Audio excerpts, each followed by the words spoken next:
उत्तर प्रदेश के जो संविदा और आउटसोर्सिंग के कर्मचारी हैं, देखने को मिल रहा है कि उनका लगातार शोषण होता हुआ नजर आता है। लगातार इन कर्मचारियों का यही कहना है कि इनके मानदेय में बढ़ोतरी की जाए। खास करके उत्तर प्रदेश सरकार जहां महिला सशक्तिकरण की बात करती है, नारी वंदन की बात करती है, तो वहीं पर देखने को मिलता है कि उत्तर प्रदेश की ही जो महिलाएं हैं उन्हें काफी सारी समस्याओं का सामना करना पड़ रहा है, फिर वो चाहे आशा बहुएं हो या फिर आंगनबाड़ी कार्यकर्त्रियां हो। इसी के साथ जो अन्य कर्मचारी हैं जैसे कि ग्राम रोजगार सेवक, मनरेगा कर्मी, इनकी भी समस्याएं लगातार बनी हुई हैं। जब बात होती है सदन में तो इन सभी की आवाजों को उठाया जाता है। विपक्ष जोरों शोरों से पुरजोर तरीके से इनकी आवाज को उठाता है, लेकिन सत्र खत्म होता है और फिर देखने को मिलता है सारी चीजें ठंडे बस्ते में डाल दी जाती हैं। एक तरफ जहां लगातार मुख्यमंत्री योगी आदित्यनाथ की तरफ से तमाम तरह की घोषणाएं की जा रही हैं, हर एक स्थापना दिवस पर मुख्यमंत्री योगी आदित्यनाथ एक बड़ी घोषणा करते हुए नजर आते हैं, तो वहीं पर दूसरी ओर देखने को मिल रहा है कि जो उत्तर प्रदेश के शिक्षा मित्रों की, अनुदेशकों की, आंगनबाड़ी कार्यकर्त्रियों की, आशा बहुओं की हालात हैं, उसको लेकर भी तमाम तरह के सवाल खड़े होते हैं। बात करें अगर हम मानदेय को लेकर तो इन सभी कर्मचारियों का मानदेय जो है वो बेहद ही कम है। इस मानदेय में इस महंगाई के जमाने में जीवन यापन करना काफी ज्यादा कठिन है, लेकिन फिर भी सरकार न जाने क्यों इन सारी चीजों पर ध्यान नहीं दे रही है। उत्तर प्रदेश की आशा बहुओं की बात करें तो लंबे समय से लगातार इनके द्वारा कार्यक्रम किए जा रहे हैं, प्रदर्शन किए जा रहे हैं, लेकिन सरकार की तरफ से सिर्फ और सिर्फ इन्हें आश्वासन मिलता है, ना कि इनकी समस्याओं का हल होता। वहीं आंगनबाड़ी कार्यकर्त्रियां लंबे समय से सरकार से गुहार लगा रही है कि इनकी भी समस्याओं का हल किया जाए। इनके लिए भी सरकार कुछ खास नहीं करती हुई नजर आई। आशा बहुएं तो ये तक कह रही है कि इन्हें राज्य कर्मचारी का दर्जा दे दिया जाए, लेकिन सरकार न जाने क्यों इन सारी चीजों को अनसुना करती हुई नजर आ रही है। वहीं पर जो उत्तर प्रदेश के ग्राम रोजगार सेवक हैं, वो सभी योजनाओं को धरातल पर लागू करते हैं, देश और प्रदेश के विकास में एक बड़ा हाथ बटाते हैं, लेकिन फिर भी सरकार इनके विकास के विषय में कुछ भी नहीं सोचती हुई नजर आ रही है। फिलहाल आपको बता दें, उत्तर प्रदेश में जहां एक तरफ इतनी सारी समस्याएं हैं, तो वहीं दूसरी तरफ सत्र के दौरान धर्मेंद्र यादव ने सरकार के सामने सारी पोल पट्टी खोल कर रख दी। धरातल की सारी जो समस्याएं हैं उनको एक ही लहजे में बताते हुए नजर आए। अब देखना ये होगा कि आखिरकार आगे चलकर क्या कुछ होता है, लेकिन धर्मेंद्र यादव ने किस तरह से एक ही लय में सारी समस्याओं को गिना दिया है, आप ही देखिए।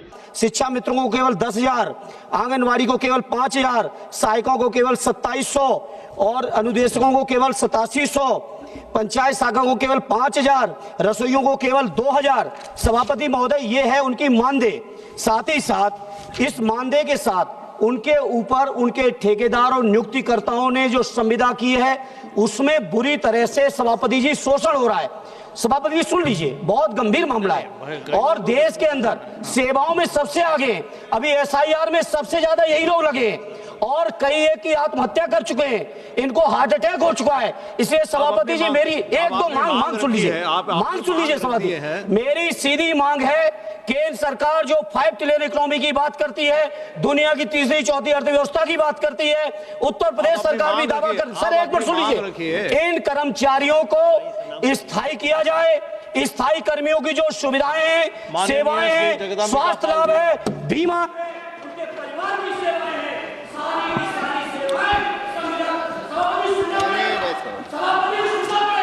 कितनी देर बोले, कितनी देर बोले? जगदीप का पाल जी आप बोलिए। सभापति महोदय, मैं आप बोल चुके ना, आप बोल चुके, आपकी मांग आ गई, आपकी मांग आ गई, आपकी मांग आ गई, तो मांग कर लो ना, बोलो ना, आप उनसे बात क्यों करें? आप चेयर से बात कीजिए, आप चेयर को बोलिए सर। तो आप बोलिए कि नहीं, तो कर लो यार, तो करोगे उधर नहीं। हम आपको मौका देंगे, आप बैठिएगा। आप 30 सेकंड में आप डिमांड रखिए, आप अपना डिमांड एक महीने में SIR कराएंगे, उनको सुविधाएं नहीं देंगे, ये सभापति जी बर्दाश्त नहीं कर पाएंगे। इसलिए उनको स्थायी करिए, उनको सारी की सारी जो सेवा शर्तें हैं वो शर्तें दीजिए। ये सर